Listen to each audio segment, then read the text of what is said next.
We already have the community weeks active in the game, and together with the community weeks we could vote one of the 4 relics that are included or they're part of the rewards, where we could choose which one we want to vote for, and at the end the one with the most votes is the one everyone is going to get. There is a lot of relics, and the relics is something that they keep adding to the game, and I don't want to do like a full-on video on the best relics, what are they all useful for and so on, but at least I wanted to talk a bit more in depth of these 4, so at least you know what is good for the one you're gonna get, and in case you have one of the other 3, to also try to think and find a use for them. Let's have a look.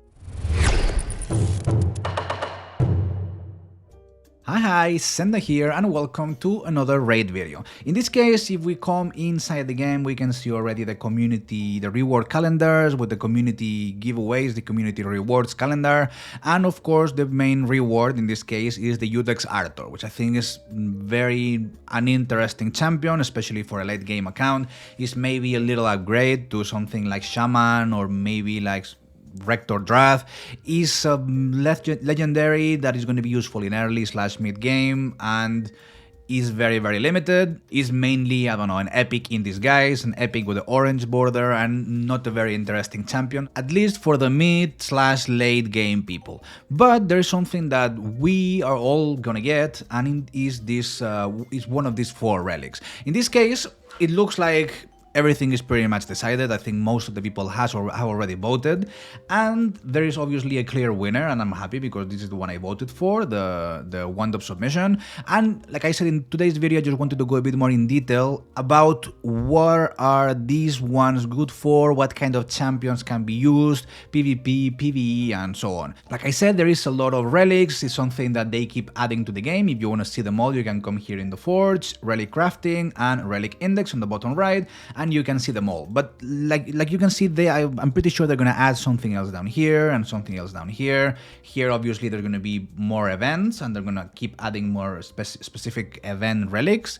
Same with the clan, same with the live arena, and there's a lot of space here, a massive gap for even more and more groups of relics. So since there's still a lot of relics to come, I don't want to make like a tier list or top relics, because maybe in 2 months this is going to be already outdated. But I wanted to talk more specifically about these 4, just because we have them here and because we're all going to get at least one of them.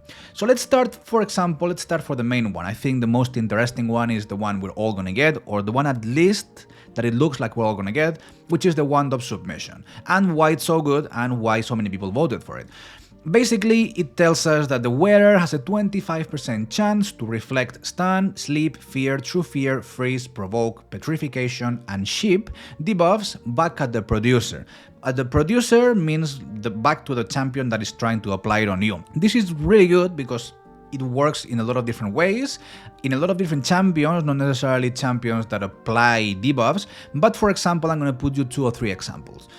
We have stun. One of the most used champions nowadays on Arena is Armance the Magnificent. What does he do? He depletes your turn meter, he applies ship, and he also applies a stun. And the main problem with him is, the reason why he's so annoying is because he has only 3 turn cooldown on these skills, and he's able to recirculate them really fast.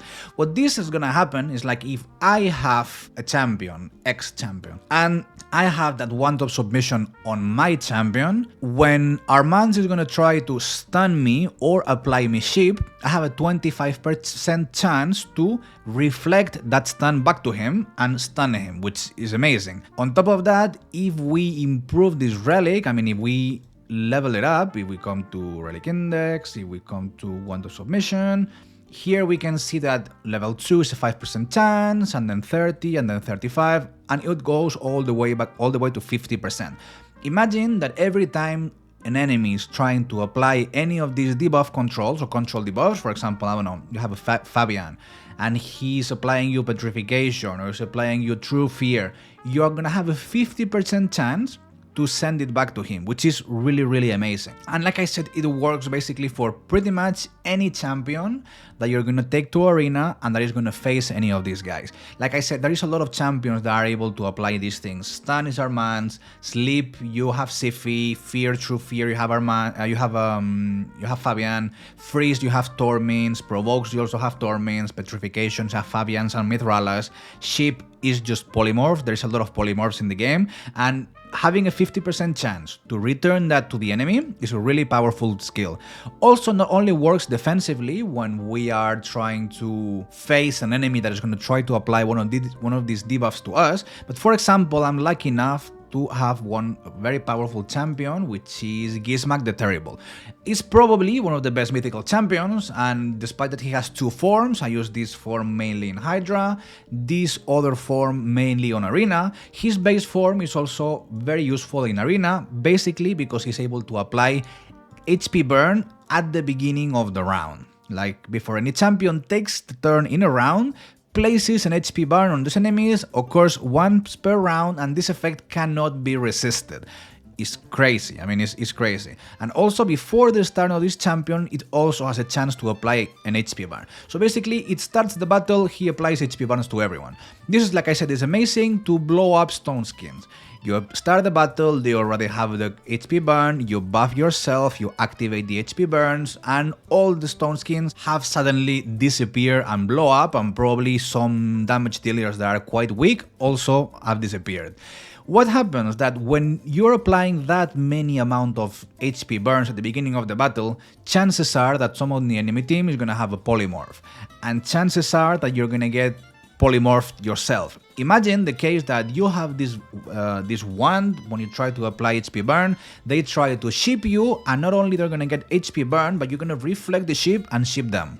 So it's really powerful, not only on the offensive, but also on the defensive. I'm not sure how many times this debuff can reflect, like, okay, I play HP burn, you apply me a polymorph, but then I have the wand and I send you back the polymorph, but also you have the wand, so you're sending me back to me.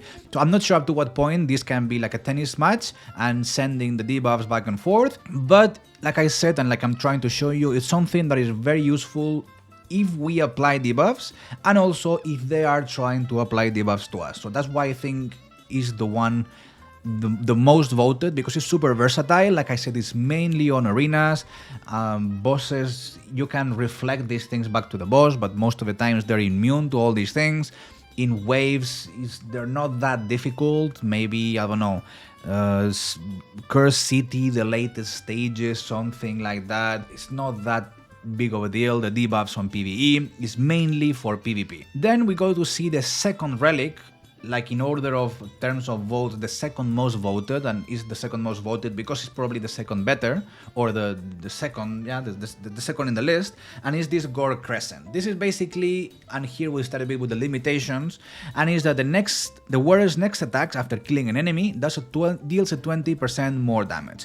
Again, this is a relic, very specific, again for arena. Basically because, like I mentioned on the waves, killing the enemies of the waves is not that hard. You want mainly AoE at champions that just clean the whole wave, which is, normally people just do that with Seer, different combinations, Poison Explode, there's a lot of different ways of doing it. But imagine, for example, and there's a champion that can make really good use of it, is Rotos. In order to see why, I'm going to show you my Racial Alliance website. It's called sendaplays.com, in case you don't know it. I'm going to put it in English also because you probably don't understand Spanish, champion guides, and we're going to have a look at the undead. And the one I'm thinking about is Rotos. Broken Boyfriend is a bit of a weird translation.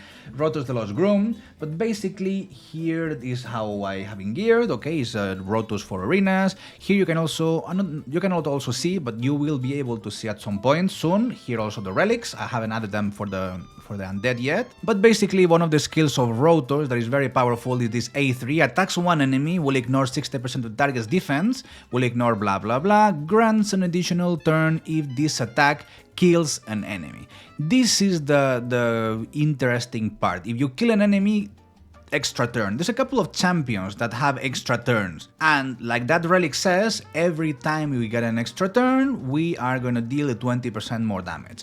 This is pretty powerful on arena, mainly, especially in champions that get extra turn, but also in general. I mean, if you were able to kill an enemy, we know that the next attack is loaded to deal even more damage, and we can play with that. We can use that, for example, with Harima. We can play that. I mean, it doesn't specifically needs to be on attack-based champions. It can also be in HP-based champions, on defense-based champions. But it's a relic that can be pretty good for every AOE or single target DPS damage dealer for arena. Queen Eva can do it, Savia can get use of it, Janica, basically any damage dealer that we can fit more or less on Arena is gonna benefit from the Gore Crescent Relic. And then we go on to the last two, and there is a reason why they're probably the last two and the least voted ones. We're gonna see the Temporal Stagnator. This is pretty simple, and it's also not one of the best because it requires a lot of different conditions. It says the wearer has a 20% of chance to remove, steal, or convert buffs, or increase skills cooldown when landing a quick hit. Basically, in order to do anything, to have a 20% chance to remove, or steal, or convert, or increase the cooldown, we don't know which one of the four. In order to have a certain percentage, we need to have landed a weak hit. If the hit is a regular hit, critical hit, normal hit, whatever, we are not gonna see any benefit of this relic. Another champion that can benefit possibly from this relic could be the aforementioned before Armans. I don't have him, sadly, but basically on Armans, well, not Armans also. I'll show you both cases. I was thinking in Fabian, but Armans also. Basically on Armans, attacks all the enemies, steals all the turn meter, blah blah blah, and it places stun for 1 turn. The problem of this champion is his affinity, that is his blue affinity. If he's hitting force affinity champions, so red champions, since this skill says attacks all enemies, if we're hitting against the bad affinity, in this case red affinity, we have a 33% chance of doing a weak hit. In that event, if it lands a weak hit, then this stagnator will activate and we'll have another percentage inside. It's a bit like the 15x events, for example. First, you need, I think we have one at the moment, yeah, perfect example, this progressive chance event. First, it needs to be a certain percentage of that champion to be legendary. In this case, we have a 0.5. And inside the 0.5, then we have more chances of getting X champion. So it's a bit tricky, it's not probably the best relic, there's a reason why people haven't voted it, and it's probably that, because you need to have a weak hit, and it does something, but it can be whatever.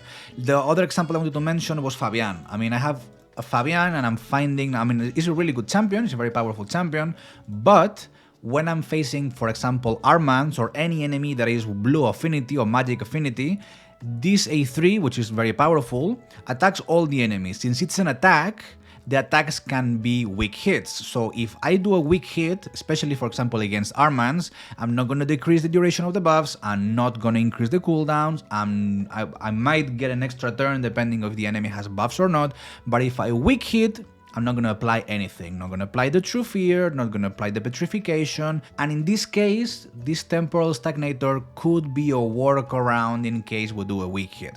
But again, there is other better relics than this, and that's why probably this is not very voted. The last one is the Axe Serpentis, and it's also one of the least voted, actually it's the least voted, for a reason. And it's because, again, there's too many conditions, and the benefits are not so high. The wearer's single target attacks, so here we're already limiting single target damage dealers, deal 5% more damage for each exposed neck present in the battle. So we have, first, we need to have exposed necks, which only happens in Hydra. So this relic outside of Hydra, useless. Then the wearer needs to be a single hitter champion. And in Hydra, there is not that many. I mean, even some of the top damage dealers for Hydra, and they could be, I don't know, Acrisia, we have A1 that is a single target, and A3 that is a single target. The A2 won't see any benefit from this. We can see, I don't know, Thor, for example, another great champion that a lot of people has because it was a fusion.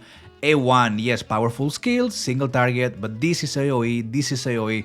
So we're already limiting ourselves a lot. And not only that, but what gives us is not even that much, because for each exposed neck in the battle means like, okay, you chopped one head, there is an exposed neck, you get 5% more damage. 5% is not that much. You can increase it, you can increase this amount of damage dealt. If we come here, we can see Axe Serpentis, and we can see that it goes up to 5, 7, 9, 11, 13, up to a 15% extra damage It's not that much. It's not that much. And once we chop an egg, then we get this extra 5% damage. But as soon as that head grows, as soon as that neck grows the head again, this disappears. It doesn't say that it stays in the battle. I assume it doesn't, because it says present in the battle, which means when the exposed head, exposed neck disappears, we also lose the bonus, which why would we want to do that? And like I said, it's a legendary relic. I mean, it's supposed to be a very good relic, but in this case, it doesn't seem so. So that's why it's, like I said, the least voted relic. I wouldn't see, I mean, maybe a Whisper, something like that, that only does one single target hits. Other than that, like I said, very limited, also slightly limited, also limited but a bit more uses, and definitely the best one. I hope this video helped you a bit to understand these 4 relics and what kind of champions you can use them with, or who are you going to use, at least this wand of submission that we're all going to get. I'm sure we're going to start seeing a lot of this in Arena. You're going to start getting debuffs back to you, and you're going to be like, what the fuck is going on? Why am I getting this debuff? And it's going to be because of this relic. That's all from me today. Thanks a lot for watching the video. Like always, here a recommended one, and I'll see you on the next one. Bye bye.